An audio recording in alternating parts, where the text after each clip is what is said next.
sur lequel on peut peut-être discuter, c'est le fait qu'il a cru que De Gaulle, sur la base aussi de la documentation qu'il avait, il a cru que De Gaulle, qui avait prononcé le discours de Brazzaville, qui était attaché à l'Empire, n'abandonnerait pas l'Empire. C'est-à-dire que, y compris après la Tunisie, l'indépendance de la Tunisie et du Maroc, il y avait encore la possibilité avec l'Afrique noire de pouvoir créer un Commonwealth. Et en ce sens, il a, par exemple, quand De Gaulle a prononcé son discours sur l'autodétermination en septembre 1959, Messali a été d'accord.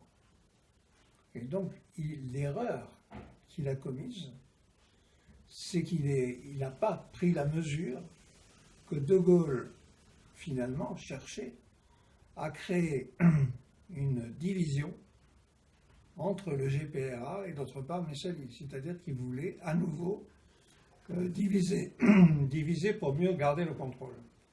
Et il s'en est rendu compte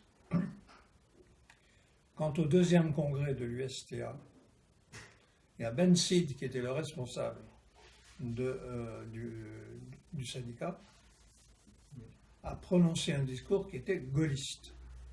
De Gaulle est Gaulle. Et la position de Messali à cette époque-là, elle est radicalement différente.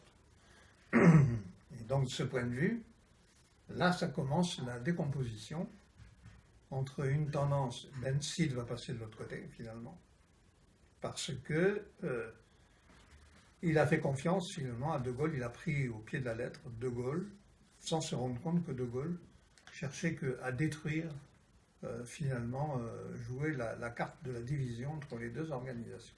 C'est ça le problème.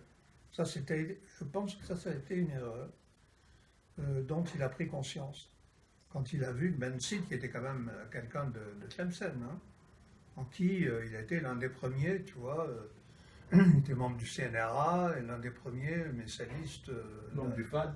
Oui, à Touberzingue. Bon.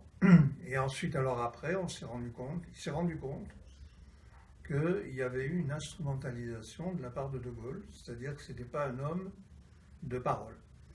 Parce que à partir de la documentation qu'il avait sur la base de Claude Gérard, que De Gaulle ferait un Commonwealth, ne laisserait pas tomber l'Empire.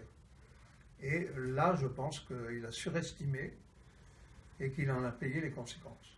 Et après, donc, on assiste à la décomposition du MNA et la création du FAD, et qui est une officine au service de la colonisation. Et là, le problème, il est réglé, c'est-à-dire, de toute façon, le MNA est mort, si on peut dire, à partir du moment où la révolution a été assassinée en 1958. C'est-à-dire, quand Filali a été assassiné, c'était fini. Il n'y avait plus de solution démocratique, le problème, il n'était plus franco-français. Il était international. Et donc, De Gaulle, lui, il arrive par un coup d'État qu'il avait organisé. Et donc, à partir de là, lui, c'est la dimension, il abandonne l'Empire. Il abandonne l'Empire pour deux raisons. C'est que, bon, il ne veut plus consacrer des forces sur l'Empire.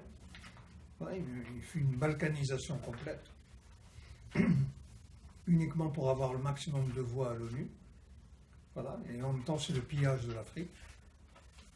Et puis, de l'autre côté, lui, il a expliqué, hein, il dit les Arabes, c'est les Arabes. Ouais, je le dis. Et les Français, c'est les Français. Ibessi n'a pas été expulsé. Et il dit vous avez vu les Algériens avec leurs burnous, vous avez vu leurs femmes, et ça c'est des Français? Non, non, les Arabes, c'est des Arabes. Il dit, prenez par exemple de la vinaigrette, vous faites de la vinaigrette, vous mettez de l'huile, vous mettez du vinaigre, vous remuez un peu tout, et qu'est-ce qu'il y a? Ça se décompte. Eh bien, il y a d'un côté l'huile et de l'autre côté le vinaigre. Eh bien, il dit les Arabes, c'est la même chose. Les Arabes ne seront jamais français, ils vont venir nous emmerder, allez, hop, on dégage tout, ils se démerdent, on garde le pétrole et on garde la bombe atomique. Point barre.